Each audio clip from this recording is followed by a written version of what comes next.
kadang orang sekarang bingung kayak gabah diinteri kan itu malu kono ngene malu kene ngene malu kono ngono, saling benar saling baik ya enggak. Ini bukannya menyanjung atau menjelekkan, menyanjung kan ya enggak boleh lah, tapi kan kenyataan katanya kenyataan, menyanjung aja enggak boleh apalagi menjelekkan kan, itu kan kenyataan, itu mengakui itu dalam ini. Makanya ya Hanocoroko tadi ya semua itu adalah akan mati dan kita semua bangkai, itu dia Hanocoroko itu.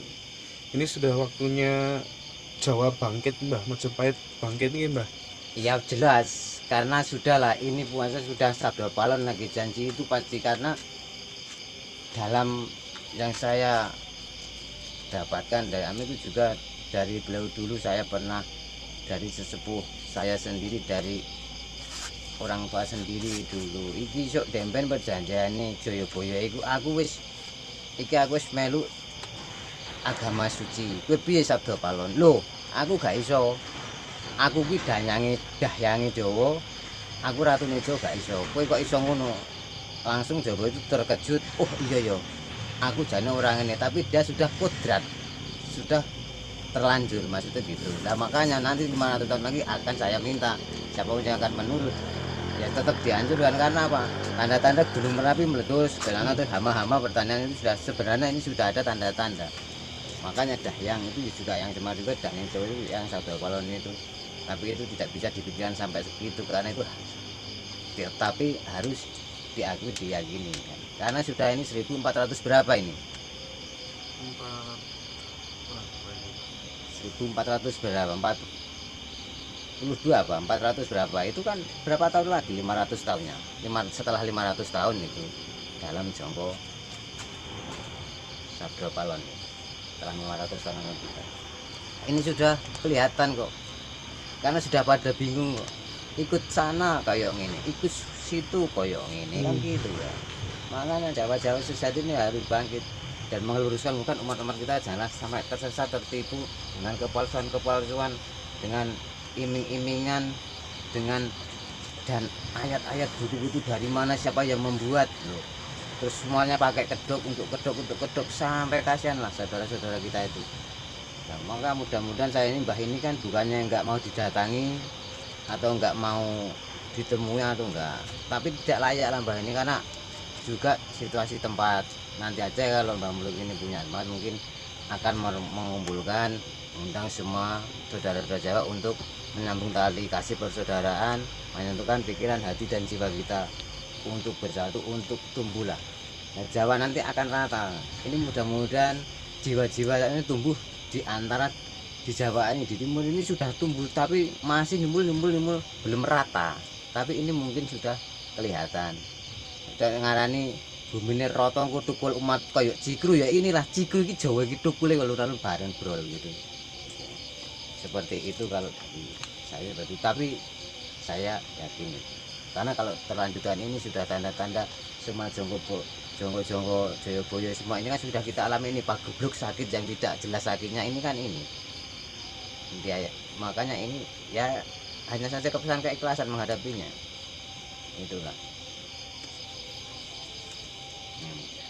Itu bagi saudara-saudara seperti itu. Mungkin kemarin ada yang apa itu pertanyaan Ini Mbah, apa hitam dibungkus putih.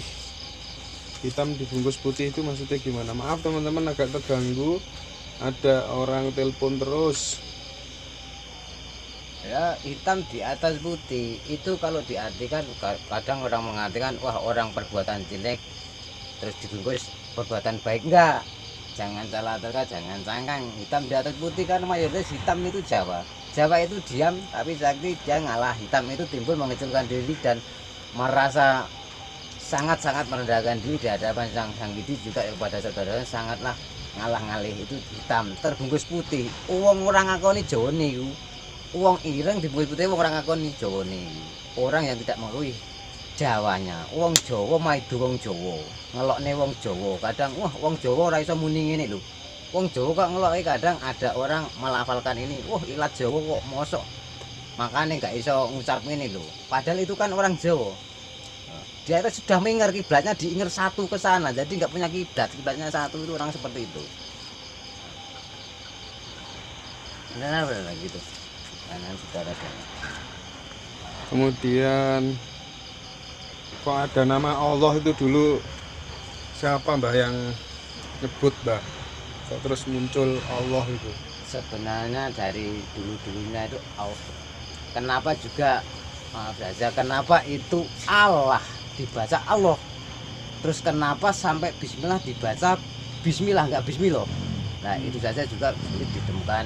Nah makanya yang menyebut Allah itu ya pendahulu bahan dulu kita itu sang yang Gusti Kang Rizal, Gusti Kang Murgo yang dimati, Gusti Kang mau cuci, itulah yang bisa diucapkan. Dan itu mungkin tertukar, itulah kita itu tertukar dari adat pakaian keyakinan, ditukar sebenarnya, ketukar keyakinan kita itu, dan nanti akan saling dikembalikan. Seperti baju pun kan tukaran, ditukar itu kan, itu bukan baju pakaian kita itu yang disebut itu ya apa itu bulat itu. Nah itulah song yes wong Jawa bodoh lo ngalungu iku mau jadi kena itu. Nah itulah kena bukan paksa manisnya buah itu tadi. Perjalanan suluk waktu di gua bertemu dengan siapa saja Mbah? Terus ujiannya apa saja dari Purworejo, Jawa Tengah Mbah? Dari Purworejo, Jawa Tengah. dari Purworejo ke Jawa ya. Enggak, maksudnya ini yang tanya dari Purworejo Mbah. Oh Ini kan pas suluk dulu di gua itu loh. oh itu maksudnya itu ya, itu saya ingat ya, itu waktu mendapatkan hari malam kelima itu saya seperti lepas itu berdiri di atas, sepertinya itu nggak ada batas kanan kiri depan, itu saya tuh melihat semua putih putih semua, nggak ada batas saya pandang itu. Akhirnya saya berbalik melihat saya, terus saya melihat tak tarik tangan saya terus bangun lagi. Keduanya juga begitu, ketiganya di samudra saya nolak juga lihat aku tak tarik lagi bangun. Itulah di gua itu pun saya mau mengucapkan dari sang guru yang belum tak, setiap mau mengucap saya tidak bisa, setiap mengucap saya kayak terkunci. Jadi sampai sekarang ini saya nggak pernah mengucap sama dia, tapi terucap di sini mungkin sudah. Nah itu dari. Kalau ajaran Jawa Bangkit kira-kira bagaimana dengan kondisi agama hari ini Mbah? Ya ini tanda-tandanya sudah kita rasakan semua. Kenapa ya, ini maaf saja menyangkut agama lain, tapi saya itu sudah keyakinan sendiri-sendiri, makanya kita harus berkeyakinan yang kuat. Dalam rokaat itu saya pernah menjalani waktu kecil itu juga sebenarnya kan harus sentuhan kaki, nggak boleh katanya dimasukin setan. Tapi kenapa sekarang suruh jarak 1 meter lah, itu bagaimana juga kan. Nah, itu sudah goncang-goncangnya. Makanya katanya yang namanya Allah ngrebutan, Allah bisa ngrebutan. Aku Allah sing apik, aku sih benar lho. Itu kedok-kedok semua. Mau bagaimana nanti kalau sampai seperti itu. Terus apa-apa Allah apa-apa loh. Sudah sekali menciptakan, itulah semuanya jalani itu jalani selama sebenarnya kita itu utusan, apa yang kerjakan adalah utusan. Dan ada juga kata-kata semakan kembali kepadanya. Ya semuanya itu kembali ke adanya masing-masing, sudah enggak.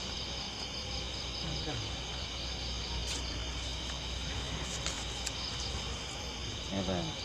Hukum memelihara burung Mbah. Maaf teman-teman, orangnya telepon nggak ini terus ya, sudah di reject tapi masih telepon terus.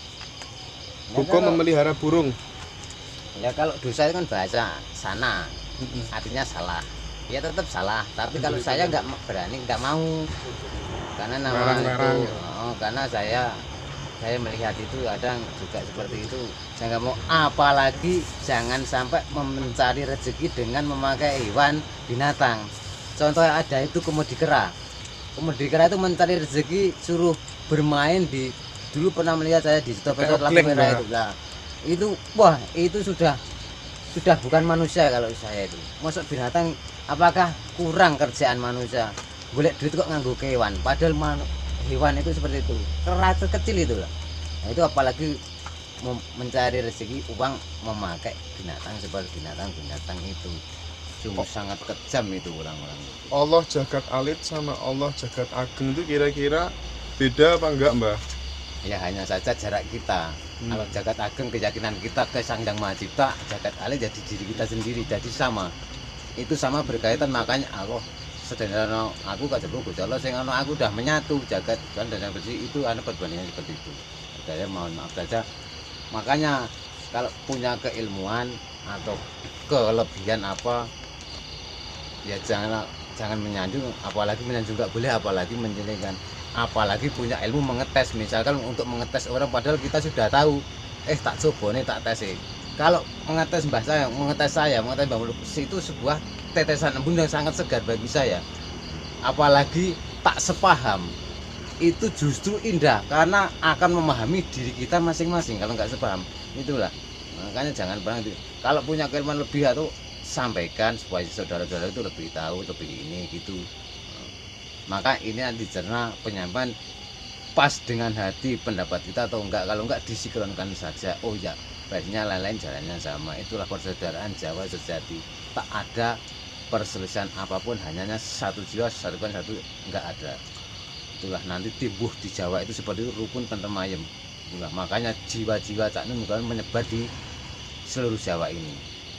Orangnya kan ini, Mbah, Cak Nun itu memang merangkul semua agama, Mbah, tidak membeda-bedakan. Iya, karena kalau agama itu kan ageman, itu hanyalah simbol, hanya saja itu ajarannya mungkin baik ajarkan.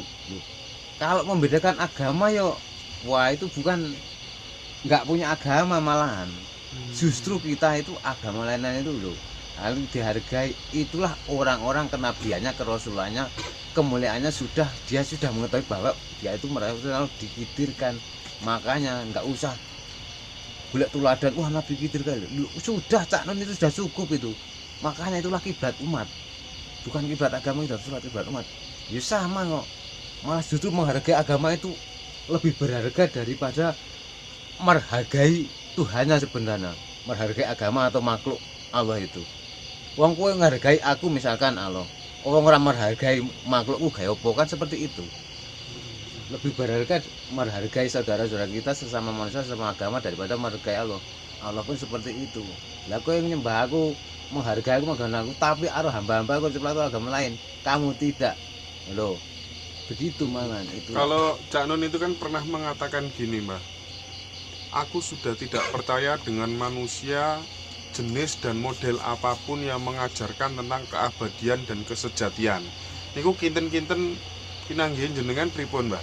Tidak pernah mengajarkan. Pokoknya beliau itu udah nggak percaya dengan manusia jenis dan model apapun yang mengajarkan tentang keabadian dan kesejatian. Ya iya, karena semua hak mutlak abadi kesejahteraan itu yang punya hak mutlak Sang Yang Widi Sang Muka Allah Subhanahu wa Ta'ala itu. Ya manusia enggak ada. Itulah murni perkataan beliau Sang Maha Kanjeng Cak Nun. Itu artinya berarti semuanya sudah dia ya, pengen mencari dalam kesejahteraan, enggak ada keabadian bagi manusia juga percaya kita. Ya semuanya di hak mutlak Sang Yang Widi kok keabadian. Enggak percaya manusia ya, Pak? Tidak. Kesejahteraan dan keabadian manusia tidak percaya karena semuanya hak mutlak Sang Yang Widi yang Maha Abadi lah. Itulah kesimpulannya, langgannya seperti itu. Mungkin samaannya ada seperti itu.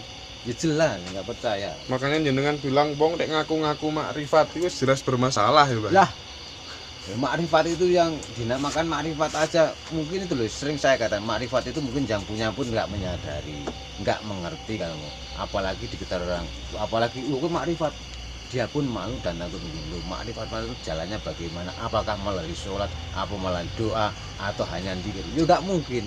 Dari perilaku, akhlak, dan mendekatkan diri, menyatukan diri, hati benar-benar kosong, makanya dia akan menembus. Misalkan diri kita itu bisa masuk ke saudara kita sendiri sedulur papat, misalkan sebesar galon besar ya kita, terus kita bisa masuk sekecil korek kok, kita bisa masuk situ kok. Lah itulah nanti bisa mungkin itu yang jalur-jalur ke makrifat itu sebagai contoh. Terus mengaku makrifat itu yang bagaimana, apalagi saya sekarang sudah mengaku makrifat tapi hanya keilmuan dari aman atau surat apa.